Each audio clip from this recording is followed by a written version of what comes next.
What, in your opinion, does grunge have to do with heavy metal music? I don't know. A lot of it's heavy. Is grunge metal? Well, people think it is.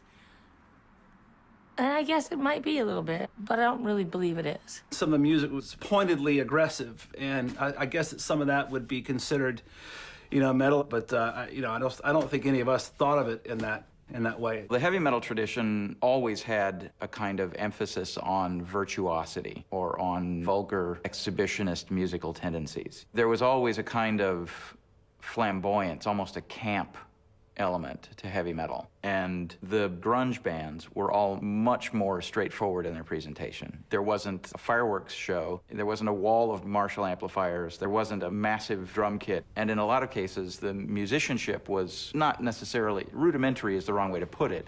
It was functional musicianship.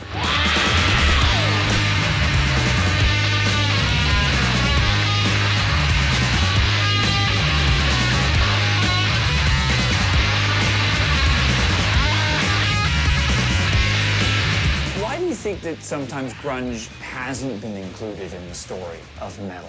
I think it was probably in grunge's best interest that it wasn't associated with heavy metal, because heavy metal came with connotations, goofy ones at that, fashion, not thrashing. What was considered metal then was this kind of hair farmer spandex, music for the future housewives of America. Even though you were heavy, you weren't what Those people bands thought sounded of like the Partridge Family with fuzzy guitars. That's what they sounded like. We didn't sound like that. We didn't look like that. You had Poison and Warrant and bands like that defining pretty much what metal was, at least in the popular imagination. When grunge broke through, you had metal's penchant for the big and the overblown and the macho, particularly the hair metal bands. There was just no place for that.